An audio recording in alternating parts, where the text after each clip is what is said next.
제가 미국에 온 지가 꼭 이번 주가 39년이 됩니다.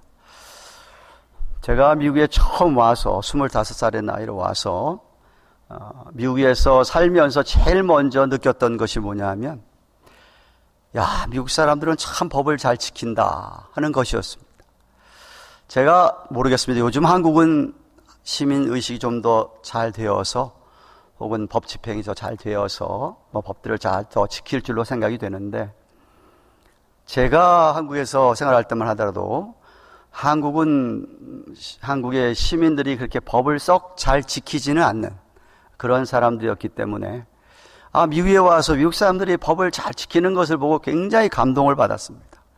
근데 살다가 보니까 왜 이 사람들이 법을 잘 지키나 보았더니, 법을 어기면 그 누구의 신분과 관계없이 철저하게 그 법 어긴 것에 대한 대가를, 벌을 받게 하는 나라가 이 미국이더라고요. 예를 들면은 간단한 교통법규를 어겨도 폴리스맨이 티켓을 한 장 주면 어김없이 그것도 굉장히 많은 대가를 치러야 되는, 그 당시에도 하여튼 벌금이 비쌌습니다. 그래서 이게 꼭 이렇구나. 그러니까 미국 사람들이 이게 자기가 법을 안 지키면 안 지키는 것에 대한 그 대가가, 이 벌이 크니까 법을 어쩔 수 없이 이렇게 지키는구나 하는 것을 제가 깨달았습니다. 그러니까 법 집행이 철저하게 잘 된다는 것이죠. 그 사람이 국회의원이든 누구든 상관없이, 심지어 폴리스맨이 잘못해도 폴리스맨도 자기가 잘못하면 그 법대로 벌금을 내야 되거나 콜트에 가야 되는 이런 나라가 미국이더라고요. 그래서 이 선진국이 그래 다르구나 하는 생각을 해보았습니다. 한 나라에 속한 시민이라면 그 나라의 법을 지키는 것은 너무나도 당연합니다. 법을 지켰다 그래서 나라가 상 주는 건 아니죠, 그죠? 법을 지켰다고 저 참 잘했다 그러지는 않습니다. 당연히 지켜야 하기 때문에 그렇습니다. 근데 만약에 법을 지키지 않으면 법을 지키지 않은 것에 대한 대가는 톡톡히 치러야 하는 것입니다. 그런데 하나님 나라의 법, 하나님 나라에 속한 하나님 나라 백성이 하나님께서 주신 이 법을 지키면 하나님께서 칭찬을 하시고 상을 주십니다. 당연히 해야 되는데, 하나님 나라 시민으로서 당연히 하나님의 법을 지키고 살아야 되는데, 이 세상 나라와 달리 법을 잘 지킨 것에 대해 하나님께서 칭찬하시고 상을 주신다라는 말씀입니다. 그래서 오늘 본문에서 하나님 나라의 법 중에서 최고의 법, 최고의 법을 잘 지키면 잘하는 것이라 라고 칭찬하고 있습니다. 바꿔 얘기하면 다른 일을 아무리 많이 하여도 이 최고의 법을 지키지 아니하면 잘못하는 거다라는 말씀입니다. 오늘 읽은 8절 앞선 2장 1절에서 7절 말씀에서 야고보 사도를 통해서 하나님께서 우리에게 사람을 절대로 외모로 판단하지 말라고 하셨습니다. 어느 누구도 외모를 가지고 차별하면 안 된다라는 것이었습니다. 적어도 교회 안에서는 그런 일이 있으면 안 된다. 믿는 사람들 사이에 차별이 있으면 안 된다라고 하였습니다. 절대로 그 사람의 외적인 것만 보고 판단하거나 정죄하면 안 된다. 하나님이 기뻐하지 않을 뿐만 아니라 죄를 짓는 것이다 라고 말씀하셨습니다. 교회가 아닌, 믿는 사람들의 공동체가 아닌 세상에 나아가도 세상 사람들은 우리를 외모로, 외적인 것으로 판단하고 차별하는데 교회 안에서조차 그러면 안 되지 않겠느냐라는 말씀을 드렸습니다. 오늘 본문에 처음 8절에 보시면 최고한 법, 최고의 법, 하나님 나라의 최고의 법, 헌법 중에 헌법, 우리 이 세상 나라식으로 얘기하면 헌법 중에서도 가장 최고의 법, 그것을 말씀하고 있습니다. 하나님이 우리에게 주신 최고의 계명이 무엇입니까? 구약에서는 십계명입니다. 최고의 법이 십계명입니다. 같은 맥락에서 신약에서도 예수님께서 레위기서를 인용하셔서 한 율법사가 예수님에게 트집을 잡고 시험할 작정으로 물었을 때에 그는 이렇게 예수님은 답하셨습니다. 마태복음 22장 37절 39절. 여러분이 너무나도 잘 아는 말씀입니다. 마음을 다하고 목숨을 다하고 뜻을 다하여 주 너의 하나님을 사랑하라 하셨으니 이것이 크고 첫째 되는 계명이요 둘째는 그와 같으니 내 이웃을 내 몸같이 사랑하라고 하셨습니다. 10계명도 1계명부터 4계명까지는 하나님을 그렇게 사랑하는 그 표현을 우상, 금하는 것으로 얘기하셨고요. 5계명부터 10계명까지가 바로 이웃 사랑하는 것을 그렇게 표현하신 것이었습니다.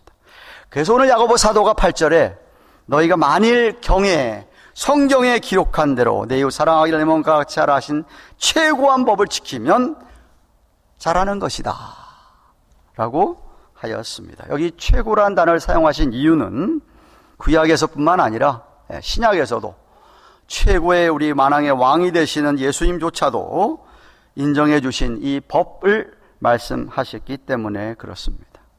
최고의 법이 내 이웃을 내 몸같이 사랑하라는 것인데 9절에 만일 너희가 외모로 사람을 취하면 죄를 짓는 것이니 율법이 너희를 범죄자로 정하리라고 했습니다. 교회가 만약에 사람을 차별하고 있다고 한다면 그것은 엄청나게 큰 죄를 범하고 있는 것이다. 모든 사람을 공평하고 공정하게 대해야 하는데 정말 있는 모습 그대로를 용납하고 받아주어야 하는 것이 교회인데 그렇지 않고 교회마저도 믿는 사람들조차도 사람들의 외모로 가지고 그렇게 차별한다면 교회가 하나님의 최고의 법을 어기고 있다. 아무리 교회가 예배를 엄청 잘 드리고 전도 선교를 많이 하고 구제를 많이 한다 할지라도 그렇게 교회 안에서 믿는 사람들끼리 이렇게 외모로 사람들을 판별하고 판단하고 차별하면 그건 최고의 법을 어기는 거다 하는 말씀이 바로 8절 9절 말씀입니다. 저는 여기서 한 걸음 더 나아가서 정말 내 이웃을 내 몸같이 사랑하라는 말씀이 진정한 의미가 무엇일까 잠시 좀 생각해 보기를 원합니다. 여러분, 내 몸과 같이 이웃을 사랑하라는 뜻이 도대체 무엇이라고 여러분은 생각이 됩니까? 그냥 사람들은 거의 다다, 제가 볼 때 거의 다다 이 세상에서 자신이, 자기 가족이 좀 더 나은 삶, 좀 더 행복한 삶을 살기를 원합니다. 만약에 그렇다면 내 이웃을 내 몸같이 사랑하는 말씀은 자신의 삶이나 자신의 행복만큼 다른 사람의 삶도, 다른 사람의 행복도 소중하게 여기라는 뜻입니다. 항상 어떤 일을 할 때에 나만 생각하는 게 아니라 다른 사람을 좀 생각해보고 다른 사람의 입장에서 생각해보고 그 사람의 삶이나 그 사람의 안위에 조금도 피해가 가지 않을 뿐더러 그 사람에게도 복이 되는, 그 사람에게도 정말 복이 되는 그런 일을 하라는 것이죠. 조금도 피해가지 않을 뿐만 아니라 거기서 한 걸음 더 나아가서 그 사람에게 복이 되고 그 사람에게 행복을 가져다 줄 수 있는 그런 행동을 하라는 것입니다. 어떤 결정을 내릴 때, 우리가 어떤 결정을 내릴 때 나만 생각하는 것이 아니라 항상 다른 사람의 유익을 위하여 결정하는 것이라는 말씀입니다.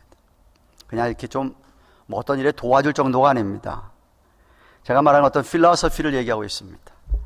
그냥 내 삶의 전체적인 삶의 필로소피가, 삶의 어떤 그 목적과 비전이 그저 나의 삶, 그저 내의 삶의 목적과 내 삶의 방향, 그것만 생각하지 말고 좀 더 크게 어떤 내가 삶에 살아가는 사고방식이나 나아갈 길을 결정할 때 항상 다른 사람의 삶과 행복도 좀 생각해서 하라는 것입니다. 예수님이 그런 삶을 사셨습니다. 그렇죠? 예. 야고보 사도는 이어서 10절부터 11절에 이렇게 말씀하십니다. 누구든지 온 율법을 지키다가 그 하나에 거치면 모두를 범한 자가 되나니 간음하지 말라 하시니가 또한 살인하지 말라 하셨은즉 내가 비록 간음하지는 아니하였어도 살인하면 율법을 범한 자가 되니라고 하셨습니다. 다른 법을 다 지킨다 하더라도 최고의 법을 지키지 않으면 그것은 다 지키지 않은 것과 마찬가지다 하는 말씀입니다. 11절에 율법의 범한 자라는 것은 어떤 정해진 한계 밖으로 발을 내딛는 것을 뜻하는 말입니다. 어떤 한계의 밖에 우리 예수 믿는 사람으로서 이 선 안에 있어야 돼. 이걸 넘어가면 안 되는데 그 넘어가는 자를 표현하는 말입니다.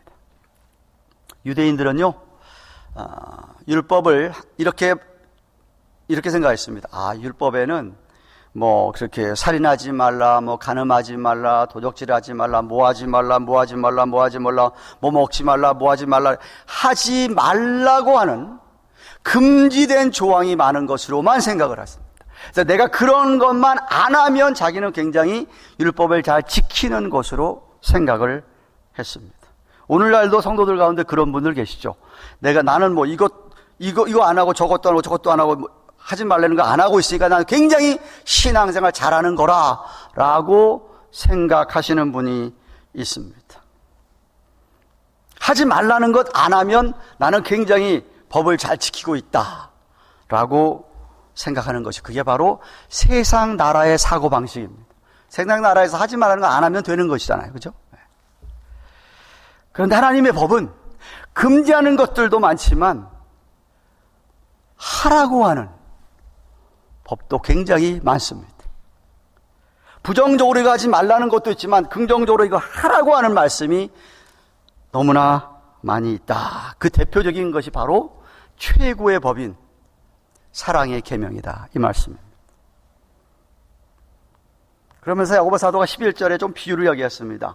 간음하지 않았다고 해도 만약 네가 살인하면 그거는 모든 죄 다 범한 거랑 마찬가지다 라고 말씀하십니다.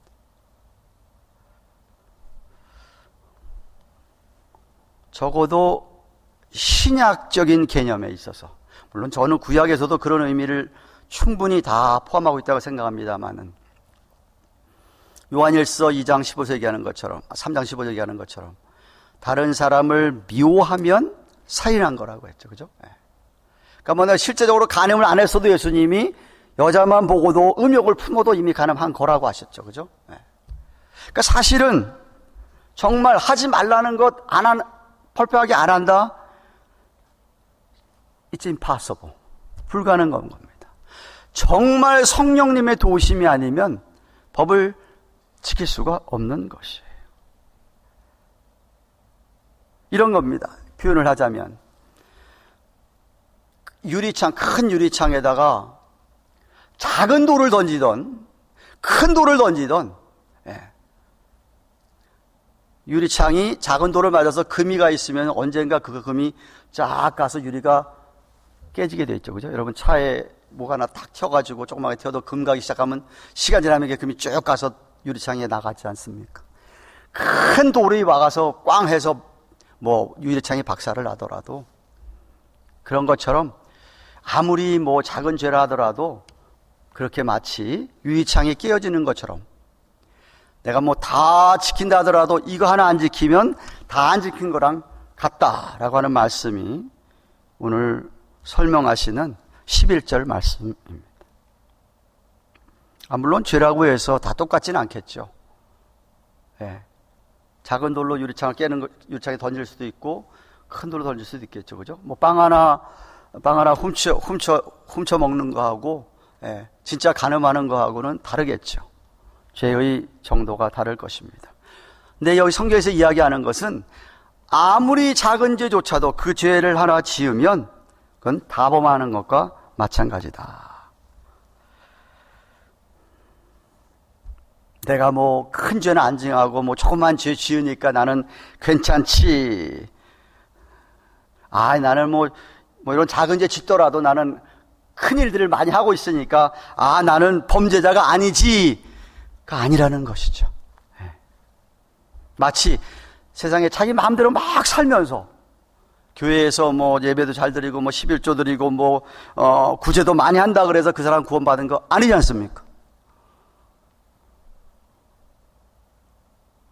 교회만 떠나면 자기 마음대로 사는데 성경을 완전히 적겨버리고 자기 마음대로 막 사시는 분이 교회 뭐 열심히 나오고 뭐 하는 거 한다고 그래서 그 사람이 구원받는 것 아니지 않습니까? 그래서 우리가 정말 조심해야 합니다. 12절 13절 말씀 보십시오. 너는 자유의 율법대로 심판받을 자처럼 말도 하고 행동도 해라. 긍휼을 행하지 않는 자에게는 긍휼이 없는 심판이 있으리라. 긍휼은 심판을 이기고 자랑하느니라고 했습니다. 여기 자유의 율법이라고 하는 것은 1장 25절에서 얘기한 자유하게 하는 온전한 율법, 즉 복음을 뜻하는 말입니다. 복음은 강요하는 게 아니라, 제가 지난주도 설교했죠. 억지로 강요하는 게 복음이 절대 아닙니다. 그냥 복음은 복음의 은혜를 받은 사람에게는 모든 굴레에서 모든 억눌림에서 자유하게 하는 게 바로 복음의 능력이지요. 율법으로부터의 자유입니다. 그래서 자유하게 하는 온전한 법이라고 표현한 것이죠. 뭐 그렇다고 그래서 복음을 믿는다 하면서 내 마음대로 율법도 아무것도 지키지 않고 아무렇게 살아도 된다는 것 절대로 아니죠. 그럴 수가 없죠. 제가 좀 전에 얘기했듯이 절대로 그럴 수가 없습니다. 복음의 은혜를 받은 사람이, 성령을 받은 사람이 마음대로 산다, 내 마음대로 있을 수가 없지요.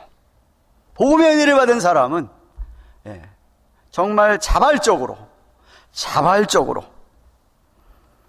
내게 주신 기회를, 내게 주신 자원을 잘 사용해서 그렇게 하나님의 법을 따라 살며 믿음으로 하나님을 섬기게 됩니다.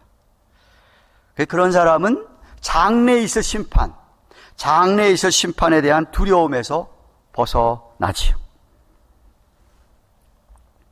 좀 더 구체적이게 하면 믿음으로 긍휼을 베풀게 됩니다.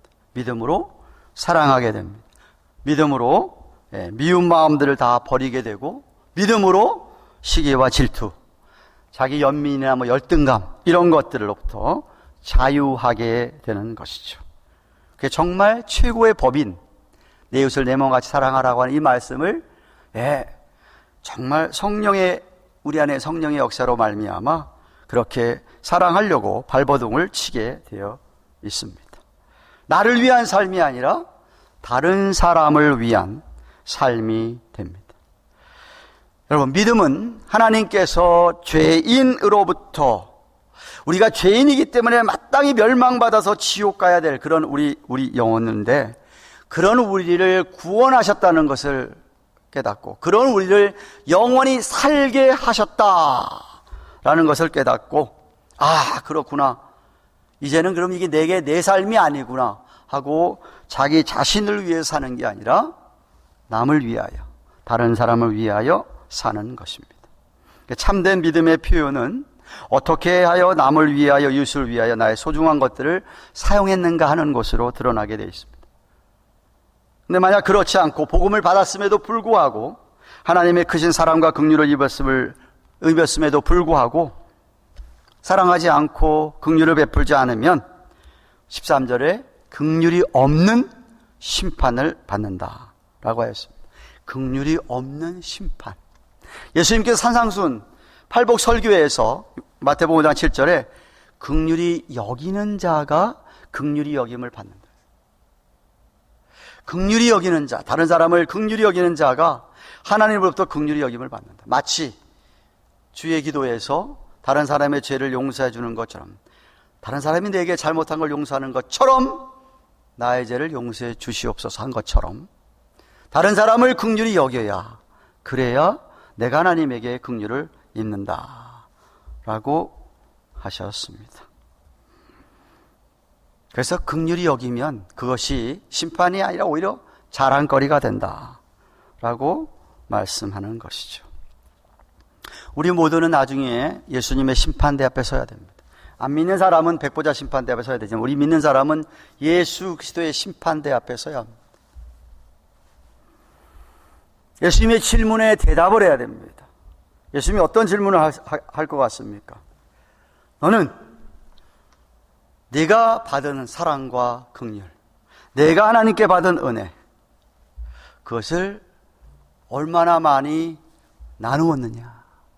그 사랑과 긍휼이 필요한 사람들과 얼마나 많이 나누었느냐? 그들의 고통에 얼마나 동참했느냐라는 것을 물으실 것입니다. 바로 마태복음 25장 31절부터 46절에 예수님께서 길게 마지막 때에 있어질 일들을 얘기하신 후에 길게 양과 염소의 비유를 하였습니다. 하나님 보좌 오른편과 왼편에 앉을 자를 쭉 설명을 하셨습니다. 제자들이 처음에 이해를 못했습니다. 예수님은 내가 목말랐을 때 물 줬다. 내가 나그네 되었을 때 너희들이 잘 대접을 했다. 내가 먹을 것이 돼 먹을 것을 주었고, 내가 옥에 갇혔을 때 너희 돌보았고, 내가 병들었을 때 너희가 돌보았다. 제자들이 이해를 못했습니다. 우리가 언제 그랬습니까? 그랬더니 하시는 말씀이 소자에게, 작은 자에게, 어려운 자에게, 힘든 자에게, 그렇게 병든 자에게 네가 이렇게 돌봐주고 한 것에 대하여서 그런 행동들이 양과 염소를 구별하는 증거가 된다 라고 말씀을 하셨습니다. 그러므로 우리는 하나님께서 오늘 우리에게 우리 주위에 많은 사람들과 관계를 맺게 하셨습니다. 교회 안에서는 물론이거니와 교회 밖에서도 그렇고, 물론 가족은 물론 말할 것도 없고, 우리가 많은 사람들과 하나님께서 우리를 관계를 맺게 하셨는데, 관계를 맺게 한 모든 분들에게 만약 여러분이 사랑과 긍휼을 베풀면 오늘 13절 말씀에 얘기하는 것처럼 심판을 이기고 자랑하게 되는 것이다. 긍휼이 심판의 정죄를 이기고 승리하게 되는 거다. 그러니까 믿는 사람이라면 반드시 사랑과 긍휼을 베풀게 되어 있다라고 말씀하는 것입니다. 사랑하는 가든교회 교우 여러분, 말씀을 맺겠습니다. 이런 말이 있습니다. 들어보셨습니까? 일생을 마친 뒤에 남는 것은 평생 동안 모은 게 아니라 평생 동안 뿌린 것이다. 다시 말씀드립니다. 마지막에 일생을 다 마친 뒤에 그 사람에게 남는 게 뭐냐? 그 사람이 평생 동안 모은 게 아니고 그냥 평생 동안 뿌린 것이다. 우리가 정말 평생 동안 살면서 얼마나 뿌리느냐, 얼마나 사랑으로 긍휼을 베풀면서 하나님이 그거를 원하시기 때문에 가장 최고의 법을 그렇게 우리에게 말씀하셨습니다. 저는 우리 모두에게 우리의 마지막 시간에 우리에 대해서 어떤 사람들, 아니 많은 사람들이, 여러분과 관계를 맺은 거의 모든 사람들이 여러분에 대해, 우리에 대하여 이런 선한 증거를 할 수 있기를 바랍니다. 하나님께, 하나님, 이분은 물론 완전히 의롭지 않겠지요. 이 세상에 그런 사람이 어디 있겠습니까? 하나님 빼놓고는 누가 어디가 있겠습니까? 다 하나님 앞에 부족할 것입니다. 그런데 적어도 이분은 내가 어려울 때, 내가 고난당할 때, 내가 좀 힘들 때, 그때에 저의 그 고통을 함께 나누어 주던 사람이었습니다. 나눈 사람입니다. 나를 도와준 사람입니다.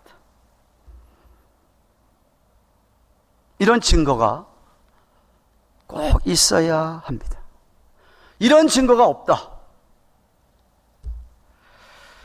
어떻게 그 사람이 참 믿음이 있었다고 얘기할 수 있겠습니까? 다른 것들 뭐 아무리 잘했다 할지라도 뭐 이 세상에서 내놓을 만한 거 다 내놓을 정도로 이렇게 뭐 했다 할지라도 그 주위에 있는 사람들, 그와 관계를 맺은 사람들이 한 사람도 그 사람에 대해서 이렇게 증거하지 못한다고 한다면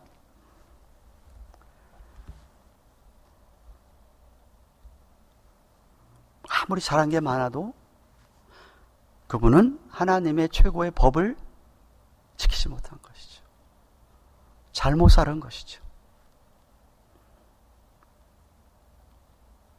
본문의 말씀에 의하면 모든 법을 어긴 거나 다름이 없다. 그런 말씀입니다. 이 장의 문맥은 우리 안에 편견이나 편애를 없애라.